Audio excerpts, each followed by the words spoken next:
The small dragon hatchling pressed himself against the cold metal wall as a group of trail merchants walked past. Rin had learned to make himself invisible in the lower tunnels of Harmony Point Station. His dark green scales helped him blend into the shadows, and most people never noticed the orphan child who lived in the maintenance levels. His aunt worked 12-hour shifts keeping the station's air processors running. She loved him. Rin knew that, but she was always tired, too tired to notice how lonely he felt, too tired to see that other children avoided him at the communal eating halls. Dragons were supposed to be dangerous. After all, never mind that Rin was barely 3 ft tall and had never hurt anyone his life. He clutched his treasure tighter to his chest as he moved through the dimly lit corridor. The wooden object was his most precious possession, even though everyone else thought it was garbage. He had found it 3 weeks ago in the waste disposal chute, half buried under broken equipment and discarded food containers. It was a tea with some kind of flying machine, Rin thought, carved from real wood, which was rare on a metal station floating in space. The body was shaped like a smooth tube with a pointed front. There should have been wings. He could see where they had broken off. The tail section had cracks running through it, and one of the fins was missing entirely, but to Rin it was perfect. The other hatchlings at the youth center had laughed at him when he showed them a broken toy from the trash. They said, "Why would anyone want that?" But Rin saw something they did not. Someone had made this with their hands. Someone had cared enough to shape every curve, to smooth every surface. This toy had been loved once. Rin understood what it felt like to be broken. His parents had died in an engine explosion 2 years ago. He still remembered his mother's laugh and his father's stories about their home world. Now he had only his aunt, who was kind but distant, worn down by life on the station. Every night Rin slept curled around the broken plane in his small bunk. He dreamed about fixing it. Somehow he dreamed about it flying through the air, perfect and whole, but he had no idea how to repair wood. Dragon claws were meant for gripping and climbing, not delicate craftwork, and he had no money to pay someone to fix it.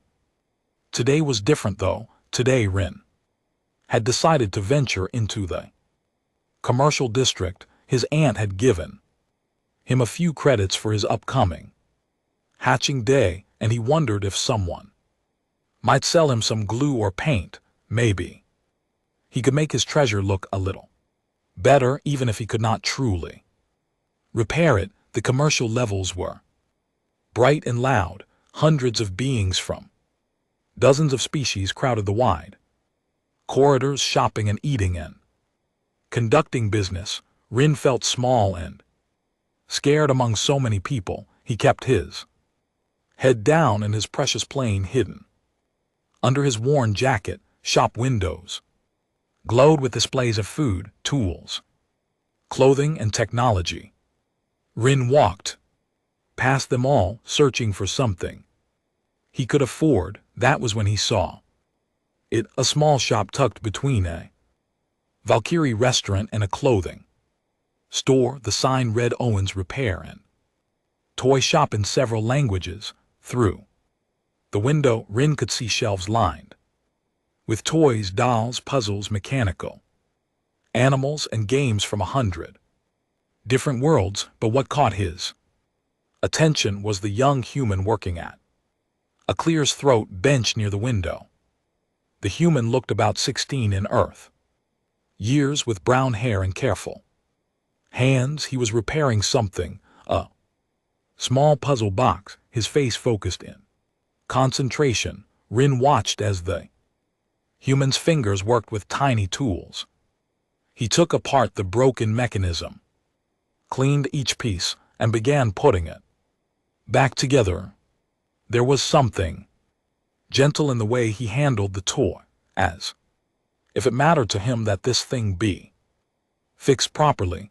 A Valkyrie child waited nearby with her parent, fidgeting nervously when the human finished and the puzzle box opened smoothly. The child's face lit up with joy. The human smiled and handed it back, accepting payment from the grateful parent. That Rin's heart beat faster. Could this human fix his plane? He pressed closer to the window, forgetting to hide. Wooden toy slipped partially out from under his jacket. The human looked up, and their eyes met through the glass. Rin froze, expecting the usual reaction: fear, disgust, or that careful neutral expression that meant, please go away. But the human's face showed only curiosity. He looked at Rin, then at the piece of wood visible under the jacket. The human stood and walked to the door. He opened it and spoke in gentle station. Common language: hello there, do you need something repaired? Rin wanted to run. Every instinct told him that people did not want to help dragon children. People thought dragons were violent and dangerous, but something in the human's eyes made him stay. There was no fear there, only kindness. Rin's voice came out as a whisper. He pulled the broken plane out and held it up. I found this, it is broken. The human stepped outside and knelt down to Rin's level. He examined the wooden plane with careful attention, not reaching to take it, respecting that Rin held it protectively. This is beautiful work, the human said softly. Very old style. Someone made this with real skill. Can you fix it? Rin asked, hope rising in his chest. The human met his eyes and smiled. Yes, I can fix it. Would you like to come inside?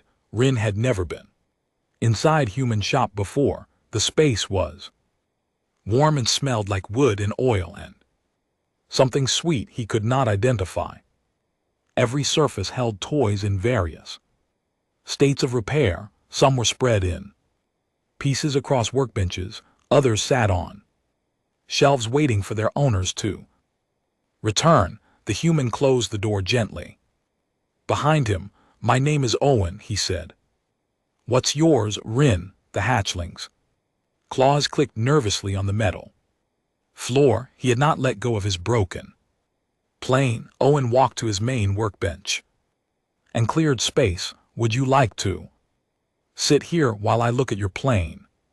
You can hold it the whole time if you want. I just need to see it closely. Rin climbed onto the tall stool, his tail curling around the legs for balance. He placed the wooden plane on the bench, but he kept both hands on it. Owen pulled up another stool and sat across from him. He did not try to touch the toy. Instead, he leaned forward and studied it carefully. This is hand-carved, Owen said after a moment. Probably 40 or 50 years old. See these tool marks? Whoever made this used traditional methods, no laser cutters or molding machines. He pointed to small details in the wood grain. They sanded it smooth by hand too. That takes hours of work. Rin had not known any of that. He just knew the plane felt special when he held it. Can you make it fly again? Owen smiled. It never actually flew. It's a toy plane meant to be played with and displayed, but yes, I can make it whole again. The body needs to be stabilized where these cracks are. The tail section needs a new fin, and the wings. He paused, thinking. The wings will be the hardest part. I will need to carve new ones to match the original design. How much will it cost? Rin asked quietly. He pulled out a small Handful of credits, it was everything he had been saving for his hatching day. Owen looked at the credits and then at Rin's hopeful face, something in his expression softened. Tell you what, this plane is special. I would like to do a really good job on it. That means it will take me several days working on it between other repairs. How about you come back each day and help me? Then we can call it even. Rin's eyes widened.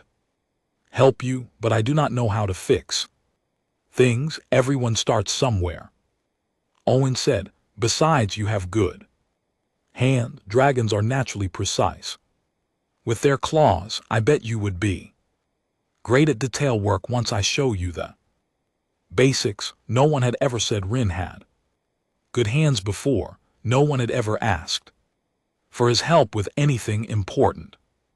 You really want me to come back? Only if you want to, Owen replied, but I think it would be more fun to work on this together, and you can make sure I'm doing it right. This is your treasure after all. Rin hesitated.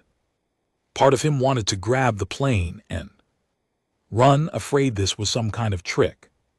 But a bigger part of him, the lonely part that ached for friendship, wanted to trust this kind human. When should I come back? Tomorrow after school hours, around 3:00 in station time. I do not go to school, Rin admitted. My aunt works and I stay in the lower levels. Mostly. Owen frowned slightly but did not pry. Okay, how about tomorrow at midday? We can start with fixing these cracks in the body. I will teach you how to use wood filler and sanders. Okay. Rin carefully picked up his plane. I will bring it back tomorrow. Sound good? Owen walked him to the door. Hey Rin, take care of it tonight. It has already survived this long. One more day won't hurt. Rin nodded and stepped outside. He had only made it a few steps when he heard Owen call after him. Rin, you're welcome here. I mean that. Hatchling looked back. Owen stood in the doorway of his shop, backlit by the warm glow inside. He looked sincere. Rin managed a small smile and hurried away before his emotions overwhelmed him. That night Rin could barely sleep. He kept thinking about Owen's shop and the promise of tomorrow. His aunt noticed his distraction at dinner. You seem happy tonight, she said, her voice tired but curious. Did something good happen? I met someone, Rin said carefully, a human who fixes toys. He said he can repair my plane. His aunt looked at the battered wooden toy that Rin always kept nearby. She'd never understood why he loved it so much, but she had stopped questioning it. That is nice, little one, just be careful. Not everyone on this station is kind. He seemed kind, Ren insisted. Maybe he is. His aunt agreed. Just remember that we dragons have to be more careful than others. People do not always see us the way we wish they would. Ren knew she was right. He had experienced enough rejection to understand, but something about Owen felt different. The human had looked at him like he was just a person, not a dangerous creature to be feared. When his aunt left for a night shift, Ren curled up with his plane as always. But tonight his dreams were different. Instead of vague hopes about fixing his treasure, he dreamed of sitting in Owen's warm shop, learning to work with wood, creating something beautiful with his own claws. For the first time in 2 years, Ren fell asleep with a smile on his face. Tomorrow could not come fast enough. Ren arrived at Owen's shop exactly at midday. He had been waiting outside for 20 minutes, too nervous to knock early. When Owen opened the door, his face brightened with genuine Welcome right on time, Owen said. Come on in, I have everything set up. Workbench had been cleared except for a few tools and some small containers. Owen gestured for Wren to place the plane down. This time the hatchling did so. Without hesitation, first lesson, Owen began picking up a thin piece of sandpaper. We always prepare the surface before we repair. These cracks need to be cleaned of any dust or old finish. Watch how I do this, he demonstrated. With gentle circular motions around one of the cracks. Your turn, Owen handed Wren a piece of sandpaper. The hatchling took it carefully in his clawed fingers. At first, his movements were too hard, too fast, but Owen placed his hand over Wren's, guiding him to a gentler rhythm. Like brushing scales, Owen said, firm, but not rough. Wren understood that comparison. He adjusted his pressure and found the right touch. The sandpaper whispered against the wood, removing tiny particles of grime. It was peaceful work, meditative. His anxiety began to fade. You are a natural, Owen said after a few minutes. See how smooth that area is now, perfect for the filler. They worked side by side for over an hour. Owen showed Wren how to mix the wood filler, how to apply it into the cracks with a tiny spatula, how to smooth it level with the surface. The hatchling's small claws proved surprisingly good at the detail work. He could reach into tight spaces and make precise adjustments. Why are you being so nice to me? Wren asked suddenly. The question had been building inside him since yesterday. Owen paused in his work. Why wouldn't I be nice to you? Because I am a dragon. People think we are dangerous. Are you dangerous? Owen asked calmly. No, Wren said quickly. I would never hurt anyone. Then people are wrong about you. Owen shrugged, as if it were that simple. I learned a long time ago not to judge someone by their species or where they come from. My grandfather taught me that. He says every person deserves to be seen for who they are, not what others expect them to be. Your grandfather sounds wise. He is. Owen smiled. He taught me everything I know about toy making and repair. This shop used to be his before his hands got too stiff with arthritis. Now I run it and he helps when he can. Where are your parents? Wren asked, then immediately regretted it. Sorry, that was rude. No, it's okay. Owen cleaned one of his tools. They are deep space explorers. They map new systems and study planets.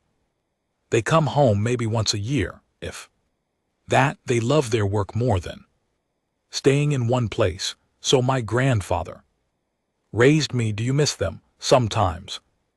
But I understand. They were meant for the stars. I was meant for this. He gestured to the shop around them, making broken things whole again, bringing joy back to lost toys. It is my purpose, I think. Wren looked down at his plane now, with its cracks carefully filled. I found this in the trash. Someone threw it away. People throw away a lot of things that still have value, Owen said quietly. That does not mean those things are worthless. It just means people could not see their worth anymore. Over the next several days, Wren came to the shop every afternoon. Owen taught him how to sand the dried filler smooth, how to check the balance of the plane's body, how to apply a base coat of sealant. Each lesson built on the last. Each day, Wren felt a little more confident, a little less alone. They talked while they worked. Owen told stories about toys he had repaired over the years. A trail prayer wheel that played music when spun, a Valkyrie memory cube that projected holographic images of family members, a human Jack-in-the-Box that had terrified 3 generations of children. Each toy had a story, and Owen remembered them all. Wren shared his own memories in small pieces. His mother's songs, his father's bedtime, stories about their home world's great mountains, the loneliness of the lower tunnels. Owen listened without judgment or pity, just acceptance. On the 5th day, Owen said it was time to start on the wings. This is where it gets creative, he explained. The original wings are gone. I have no template to work from, so we get to design new ones. He pulled out sheets of thin wood and drawing tools. I've been researching dragonfly patterns. Your people have traditional designs that you carve into wing membranes during coming-of-age ceremonies. Would you like me to incorporate those patterns into the plane's wings? Wren stared at him in shock. You research my culture? Of course. Owen looked surprised by the question. This is your plane. It should reflect who you are. Tears welled up in Wren's eyes. No one outside his family had ever cared about dragon traditions. Most people on the station did not even know dragons had cultural practices beyond what they saw in entertainment vids. I would like that very much, Wren whispered. Owen pulled up images on his data pad.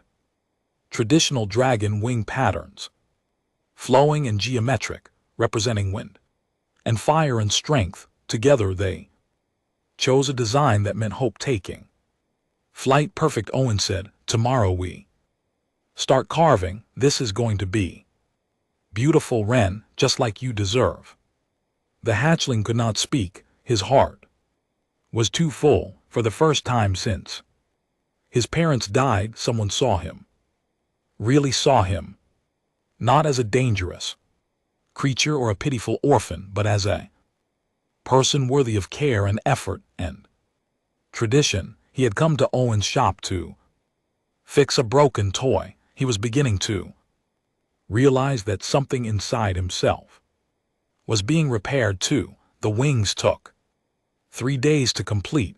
Owen carved the basic shapes from lightweight wood, then taught Wren how to add the intricate dragon patterns. The hatchling's claws were perfect for the delicate work, etching fine lines that represented wind, currents, and flame paths. You have real talent, Owen said as he watched Wren work. These lines are cleaner than I could have done. Wren's chest swelled with pride. He had never been good at anything before. At the youth center, he was too small for sports and too shy for group activities. His teacher said he was smart but distracted. Here in Owen's shop, his careful nature was an advantage instead of a weakness. Other customers came and went while they worked. A Valkyrie mother brought in a broken rocking creature for her infant. A trail merchant needed a display case repaired. A human child wanted her stuffed animal resewn. Owen helped them, all with the same patient kindness he showed Wren, but not everyone was kind in return. On the 2nd day of wing carving, a Kelvash trader stopped in the doorway and stared at Wren. You let a dragon in your shop? The trader asked, his dual voice boxes creating an unsettling harmony. Owen did not look up from the wing he was sanding. I let customers in my shop. Wren is helping me with a project. Dragons are dangerous. Everyone knows this. Wren is 7 years old and weighs 40 pounds. Owen replied calmly. The only danger he poses is to my supply of sweet crackers. He has eaten half my snack drawer this week. Wren ducked his head, embarrassed but also touched by Owen's casual defense. The trader huffed and left. Owen continued working as if nothing had happened, but Wren noticed. His jaw was tight.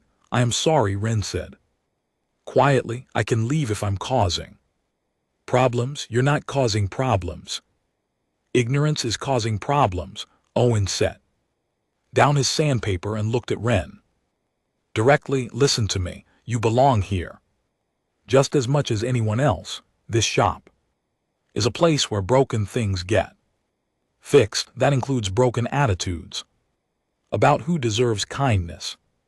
If someone has a problem with you being here, that is their issue to solve, not yours. An elderly human man appeared from the back room, moving slowly with a cane. He had the same brown hair as Owen, though his was streaked with white. This had to be the grandfather, making speeches again. Owen, the old man asked with a gentle smile. Someone has to, Grandpa. Owen gestured to Ren. This is Ren. Ren, this is my grandfather, Henry. Henry shuffled closer and examined the wings on the workbench. His weathered eyes widened slightly. Is it my old flyer? Owen hesitated. I was going to tell you. It turned up in a waste disposal. Ren found it. The old man picked up the plane's body carefully, running his fingers over the repairs. I thought this was lost forever. I made this when I was about your age, Owen. Took me a whole summer. He looked at Ren. You have been taking good care of it. I love it, Ren said simply, even when it was broken. Henry's eyes grew misty. You know, I threw this away about a month ago during a cleaning fit. My hands were hurting, and I was angry that I could not make toys anymore. I threw away a lot of my old work that day. It was foolish. I am glad he threw it away, Ren said, or I would never have found it. Perhaps things end up where they are meant to be, Henry said. He looked at Owen. You're doing the dragon wing patterns. Ren's heritage should be honored, Owen replied. Henry smiled. Good boy, you learned well. He turned back to Ren. This plane is yours now, young one. It has found someone who sees its value. That is all any creation can hope for. Over the next day, the wings came together beautifully. Owen fitted them to the body with small wooden pegs and glue, making sure they were perfectly balanced. The tail fin was replaced with a matching piece. Every surface was sanded smooth and sealed on the final afternoon. Owen brought out paints. Last step. What colors do you want? Ren thought carefully. Blue like the sky on my home world, and silver like starlight. They painted together, applying thin layers and letting each dry before adding the next. The blue was deep and rich. The silver accents made the dragon pattern shimmer. When they attached the final wing and stepped back to look at their work, Ren gasped. Plane was more beautiful than he had ever imagined. The body gleamed. The wings spread wide with their intricate patterns catching the light. The tail stood straight and proud. It looked like it could soar through the stars. There is one more thing, Owen said. He picked up a small metal mechanism. This is a wind-up motor. Watch. He attached it to the front of the plane and wound a tiny key. The propeller began to spin, creating a soft whirring sound. Ren laughed with delight. Now it really flies, Owen said, grinning. Well, the propeller does anyway. Ren could not stop staring at the completed plane. This beautiful thing had been trash few weeks ago. Now it was a work of art, and he had helped make it. His claws had carved those patterns. His careful attention had smoothed that wood. This was as much as creation as it was Owen's. Thank you, Ren whispered, his voice breaking. Thank you so much. You helped make it what it is, Owen replied. We did this together. Henry appeared Again leaning on his cane, he studied the finished plane with an artist's eye. It is better now than when I first made it. You boys have done something special. Here the three of them stood in comfortable silence, admiring their work outside the shop. The station's artificial evening lights began to glow. But inside Owen's repair and toy shop, something brighter had been created, not just a fixed toy but a friendship that had mended two lonely hearts. And GT snorts. And GT, Owen insisted on a proper presentation ceremony. He cleared a space on the main counter and placed the completed plane on a small wooden stand he had made. Specially for it, Henry brought out sweet cakes he had baked that morning. The shop smelled of sugar and vanilla. This is too much, Rin protested though. His eyes shone with happiness. You already fixed it. This is not just about fixing a toy, Henry said, settling into a chair. This is about celebrating what you boys accomplished together. That deserves recognition. Owen lit a small candle next to the plane, a human tradition for important moments. Rin, when you first came here, you were holding on to something broken, something everyone else had given up on. You saw worth where others saw trash. That takes courage and vision. The hatchling felt his throat tighten with emotion. Over these past 2 weeks, Owen continued, you have learned skills that will serve you forever, but more than that, you have shown me that the best repairs are the ones we do together. This plane is beautiful because we both cared about making it right. Henry nodded. When I made this toy 50 years ago, I never imagined the journey it would take. I certainly never imagined it would become a bridge between species, between generations, between two young souls who needed friendship. He smiled at Rin. You gave this old creation new meaning. Thank you for that. Owen picked up the plane and held it out to Rin. This is yours. It always was from the moment you found it in that disposal chute, but now it is whole. May it remind you that broken things can be beautiful again. Rin took the plane with trembling claws. The weight felt different now, not heavy with sadness, but solid with possibility. He wound the small key and watched the propeller spin. The whirring sound was like a purr of contentment. I do not know what to say, Rin whispered. You do not have to say anything, Owen replied. Just promise me you will keep coming back, not because the plane needs more work, but because you're my friend. I like having you around, I promise. Rin hugged the plane to his chest. Can I really keep coming back every day if you want? Owen said. I could use a proper apprentice, someone with good hands and a patient heart, someone who sees the value in things. What do you say? Rin's world tilted. An apprentice, him. You want to teach me to be a toy maker? Why not? You have a talent, and I think you have the heart for it too. This work is not just about skill, it is about caring, about understanding that every broken thing has a story, and every repair is a second chance. Before Rin could answer, the shop door opened. His aunt stood there, still in her work coveralls. Her eyes went wide when she saw the celebration. Rin, what is happening? Owen saw her. Rin jumped down and ran to her, still clutching his plane. Look, Owen fixed it and I helped, and he wants me to be his apprentice. Sarah looked at the beautiful plane, then at Owen and Henry, then back at her nephew's glowing face. An apprentice. Owen stepped forward. If you approve of course, Rin has real talent for this work. I would teach him properly. Pay him fairly once he develops his skills. He could work after school hours, or during the day if he is not in school. Currently, he should be in school, Sarah said quietly, a hint of shame in her voice, but the youth center costs money. I do not have, and he was so unhappy there anyway. What if he learned here? Instead, Henry suggested gently.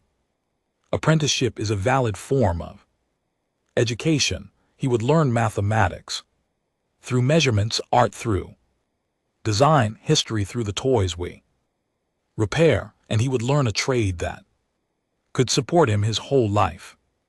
Sarah's eyes filled with tears. You would do this for a dragon child you barely know? We know him well enough. Owen said, he is kind, dedicated, careful and creative. Those are the things that matter. Sarah looked down at Rin. The hatchling held his breath, hoping desperately. Finally his aunt smiled through her tears. If this is what you want, little one, then I am proud of you. Rin launched himself at her, wrapping his small arms around her waist. Thank you, Aunt Sarah, thank you so much. She hugged him back, then looked at Owen. Take care of him. He has already lost so much. I could not bear to see him hurt again. I promise he will be safe here, Owen said solemnly. You have my word. Henry cut the sweet cakes, and they all sat together, celebrating Rin's new beginning. The hatchling could hardly eat, too excited and happy to focus on food. His plane sat on the counter, propeller still but somehow seeming alive in the candlelight. When it was time to leave, Sarah shook Owen's hand and thanked Henry repeatedly. Rin carefully wrapped his plane in soft cloth that Owen gave him. I will be back tomorrow, Rin promised. I will have projects waiting, Owen replied. A meditation sphere that needs new chimes. A human doll that needs a dress repaired, and maybe we can start designing your own creation. Every toy maker should make at least one original piece. My own creation. Rin's eyes went wide. Why not? You have the skills now. Start thinking about what you want to make. As Rin walked home with his aunt through the station corridors, he held his plane carefully. Other people stared, as they always did, but tonight Rin did not care. He was not just an orphan dragon hatchling anymore. He was apprentice toy maker. He had friends. He had purpose. You seem different, Sarah said softly. Happier than I have seen you in years. I feel different, Rin admitted. I feel like I matter. You have always mattered, little one. I know, but now other people see it too. That night, Rin placed his plane on the small shelf above his bunk. It would not sleep in his arms anymore. It had graduated from a source of comfort to a symbol of hope. Every time he looked at it, he would remember that broken things could be made whole, that discarded treasures could find new purpose, that lonely children could find friendship in unexpected places. The propeller caught the dim light, gleaming silver and blue. Wings spread wide, ready to soar. 3 months passed. Rin became a fixture in Owen's repair and toy shop. He arrived each morning just after Henry opened the doors and stayed until evening. His small workbench stood beside Owen's larger one, covered with projects in various stages of completion. The hatchling's skills grew rapidly. His careful claws could reassemble the tiniest mechanisms. His patient nature made him perfect for detail work that would frustrate others. His gentle manner put nervous children at ease when they brought in their beloved broken toys. Word spread through the station about the dragon apprentice at the human toy shop. At first some customers were hesitant, but after watching Ren carefully repair a Valkyrie, child's prayer wheel, or seeing him gently fix a Trell infant's musical. Mobile opinions began to change. The hatchling who was once avoided became sought after for delicate repairs, but something even more important happened. Other young beings who felt different or outcasts started coming to the shop. Trell girl whose skin patterns were considered unlucky by her people. Human boy who stuttered so badly other children mocked him. A Valkyrie youth who was too small for their age and faced constant bullying. They came not always with broken toys, but with broken spirits. Owen and Ren welcomed them all. The shop became a safe haven. Difference was celebrated rather than condemned, where careful, quiet work was valued over loud confidence, where taking time to do something right mattered more than rushing to be first. One afternoon, a small Kelvesh child entered the shop alone. She carried a cloth doll that had been torn nearly in half. Her dual voice boxes trembled as she spoke. "Can you fix this, please?" Ren looked up from the wooden puzzle he was assembling. He recognized fear when he saw it. Of course, what happened? Other children ripped it. They said Kelvesh should not play with soft toys. They said we're supposed to be warriors, not baby dolls. Players. Tears ran down her scaled face. Ren climbed down from his stool and walked over to her. He was taller now, his body growing as dragon children do, but he still had to look up to meet her eyes. "I used to think I should not have treasures either, that dragons were too dangerous for delicate things, but I learned I was wrong. What you love is what makes you who you are, not what others think you should be." The Kelvesh child hiccuped. "Really, really." Ren took the doll carefully. "I will fix this. It will be even stronger than before, so no one can break it again. Come back tomorrow." After she left, Owen smiled at his apprentice. "You have become quite the philosopher. I learn from the best," Ren replied, threading his needle to begin repairs on the doll. That evening, as they were closing up, Henry brought out a small wooden box. "I've been working on something," the old man said, "for you, Ren." Inside the box was a set of carving tools, each one sized perfectly for dragon claws. The handles were smooth and balanced. The blades gleamed with careful sharpening. "Every master toy maker needs proper tools," Henry said. "These are yours." Ren's vision blurred with tears. "I am not a master. I am just an apprentice." "You're more than that." Henry placed a weathered hand on Ren's shoulder. "You have brought life back to this shop. You have shown me that my old toys still have purpose, that my life's work was not wasted. That is worth more than any amount of skill," Owen added.